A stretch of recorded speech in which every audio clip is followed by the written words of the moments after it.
It begins without warning that feels real. Not a rumor, not a threat, but an event. A flash registered first not by human eyes, but by satellites orbiting hundreds of miles above the Earth.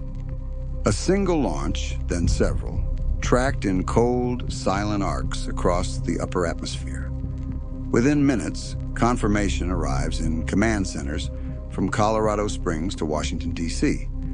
A nuclear device has detonated, not abroad, not in testing grounds, but on Earth in conflict. In that moment, the world enters a new era. For most American families, however, the event does not begin in a war room. It begins at home. Perhaps in a kitchen lit by soft morning light. Perhaps in a car idling at a red light. Perhaps in bed, awake far earlier than expected. The first sign is the sound. A tone broadcast to every phone, television, and emergency alert device in the nation. The language is terse, stripped of emotion. National emergency alert. Confirmed nuclear strike. Shelter immediately. Further instructions to follow. The human mind struggles to process words like these.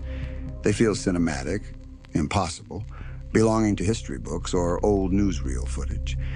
Yet this time, the message is real. This time, the consequences will unfold hour by hour, town by town, household by household. In the first hour after a nuclear strike, whether the detonation was tactical or strategic, local or distant, the greatest threat is not radiation, it is confusion. The United States has emergency systems capable of extraordinary coordination, but they are not instantaneous. Communications networks begin to clog as millions attempt to call loved ones.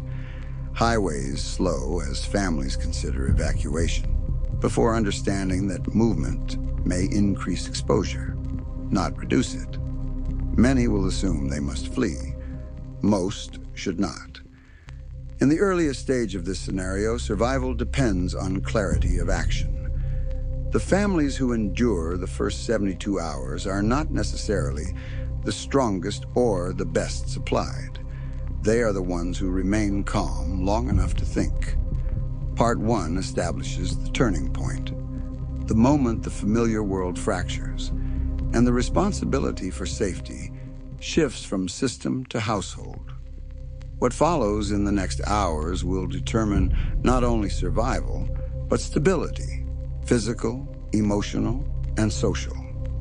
The question is no longer if the world has changed. The question now is how you respond. Once the initial shock settles, once the message has been read, reread, and accepted, the most important decisions must be made quickly.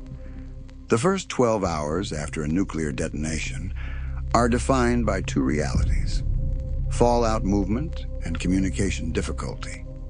Both unfold in ways that most people have never been taught to understand. Contrary to popular belief, the immediate danger is not the entire nation being consumed at once. A nuclear strike does not end a country. It creates zones of devastation, zones of severe risk, and zones where survival is entirely possible, if the correct actions are taken early. The first principle is simple. Shelter where you are, unless you are within direct blast radius or fire zone. Most Americans live far beyond these areas. The instinct to flee, especially by vehicle, is powerful, but often catastrophic. Roads will clog, gas stations will close, evacuation corridors will be uncertain, and more importantly, fallout, the invisible, radioactive dust carried by the wind, may be settling across open highways and fields. Sheltering means placing as many layers of dense material as possible between yourself and the outside air. Concrete, brick, earth, heavy wood, anything that slows or blocks radiation. A basement is best. An interior room on the lowest floor is acceptable. The goal is to reduce exposure quickly. Inside the shelter, communication becomes the lifeline. Yet here lies the second challenge. Networks will be overloaded or temporarily disrupted. Social media will be filled with rumor, speculation, and misinformation spreading faster than facts. The family that relies solely on digital updates may make panicked choices based on incorrect assumptions. This is where simple analog tools become invaluable. A battery-powered radio tuned to emergency frequencies can provide the clearest guidance on which areas are safe, which are hazardous, and when movement may be necessary. The federal government and state emergency agencies practice these broadcasts precisely for moments like this. During these first 12 hours, water and air management also matter. Keep windows sealed, turn off ventilation systems that draw air from outdoors, fill containers with clean tap water while it is still flowing. Systems may remain functional, but should not be assumed to. Finally, establish a calm internal order. Assign roles.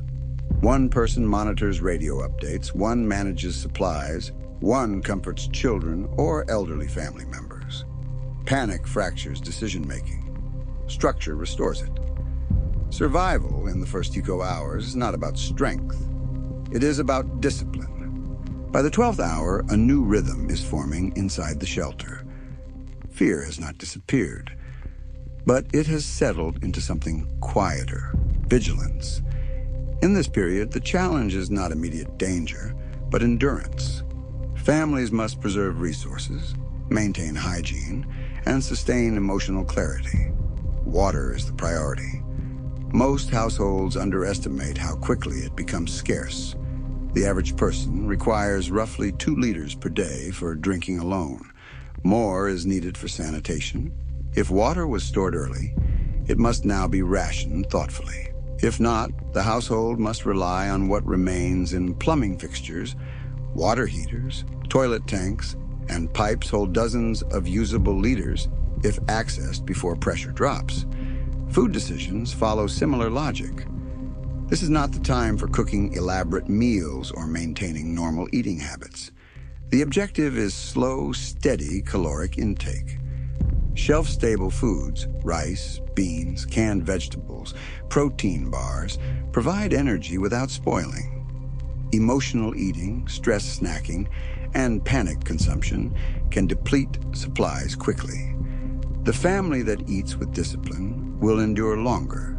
Sanitation is equally crucial. Illness during crisis is not a small inconvenience. It is a threat multiplier. Without regular waste removal and reliable medical access, infections can escalate rapidly. The simplest methods are often the most effective. Line buckets or containers with plastic bags, seal waste and store away from living space, wash hands with soap or sanitizing wipes to prevent microbial spread. Order reduces chaos. But perhaps the most underestimated factor in these hours is psychological stability. The noise outside may fade, but the silence inside can grow loud. Children may ask questions adults cannot answer. Elderly family members may become disoriented.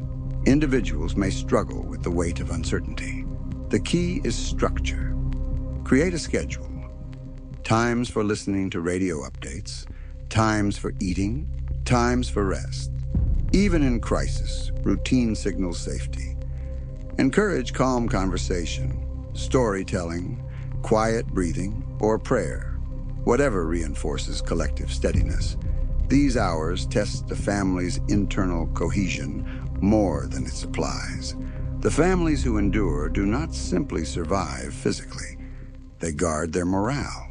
They remain patient. They avoid speculation. They stay present. Because the most important decisions are still ahead. Hour 48 brings the first moment of choice, not just how to survive, but how to adapt. By the second day, the external situation begins to evolve. Emergency broadcasts become clearer. Patterns emerge. The initial shock across the nation stabilizes into response coordination. Federal and state agencies begin mapping affected zones, redirecting medical resources, and determining which regions require evacuation and which must remain sheltered. For families inside their homes, this phase is characterized by listening, observing, and timing. Radiation levels in fallout zones decline significantly after the first 48 hours. Not to safe levels everywhere, but to manageable levels in many regions, especially those distant from the blast site and wind path. This is why patience during the early hours is so critical. The family that stayed sheltered has reduced exposure dramatically. Communication networks may partially recover as traffic stabilizes. Yet trust in digital systems should still be cautious. Official radio broadcasts remain the anchor. These updates begin to include evacuation maps, medical triage locations, and instructions for phased movement. This is where decision-making becomes strategic. Moving too soon may mean exposure. Moving too late may mean supply shortages or blocked routes. If evacuation is advised, the goal is not to flee blindly, but to travel deliberately. Stay low, cover skin, use cloth or masks to limit inhalation of dust. Keep movement efficient and purposeful. Carry only essentials: identification, water, calorie-dense food, first aid, radio, flashlight, and warm clothing. If the directive remains to shelter in place, the objective shifts to resource assessment. Water storage must be monitored. Remaining food must be portioned. Sanitation systems must continue. And emotional resilience must be reinforced. People do not simply wear down physically in crisis, they erode mentally. Leadership inside the household matters. Outside, society is reorganizing into a new order. Some communities come together, sharing supplies and information. Others may fracture under fear. The environment, after a nuclear strike, is not simply hazardous. It is unpredictable. Yet history shows something profound. In crisis, cooperation often emerges more strongly than chaos. Neighborhoods form defense groups. Local leaders rise. Information spreads through human networks when digital ones falter. The first 72 hours are not the end of survival. They are the beginning of adaptation. What comes next depends on how communities rebuild, how infrastructure responds, and how leadership, household and national, guides action. The world has changed. Now families must learn to live within it. When the first 72 hours pass, the crisis does not end, but a shift occurs.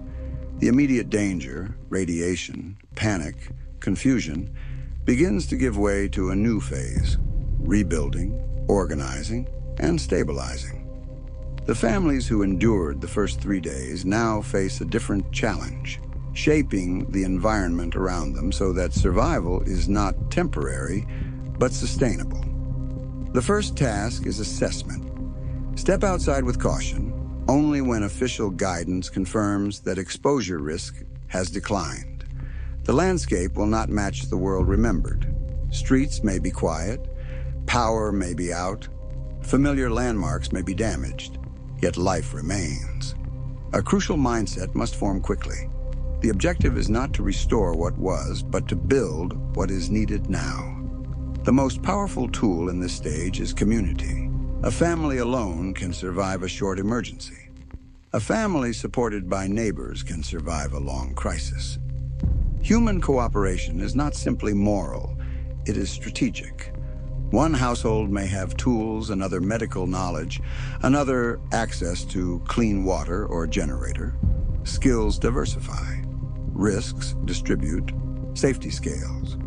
In many historic disasters, informal networks form faster than formal institutions. Small teams coordinate watch rotations. Shared kitchens reduce fuel and supply waste. Information groups relay updates from radio broadcasts. Local leaders, often ordinary people, emerge not through authority, but through calm and clarity. Communication becomes the foundation of this survival architecture. Establish neighborhood check-ins. Identify those who are vulnerable: the elderly, the chronically ill, families with infants. These groups require protection and support. Not out of sentiment, but because a community is only as strong as its most fragile members. Next, prioritize essentials. Water. Identify long-term sources, wells, community reservoirs, rain collection systems. Food. Consolidate storage, plan shared meals, begin ration cycles. Medical. Combine first aid resources and knowledge. Assign trained individuals to health roles. Security. Establish schedules to observe surroundings, not to intimidate, but to deter opportunistic harm. Throughout this phase, one truth must remain at the forefront. Stability is built slowly, but it begins immediately. The nuclear strike marked a fracture in the familiar world, but not the end of it. The next weeks will determine whether communities collapse inward or rise through cooperation and discipline. Preparedness does not end at survival. It continues into rebuilding. The goal is not merely to endure. The goal is to live.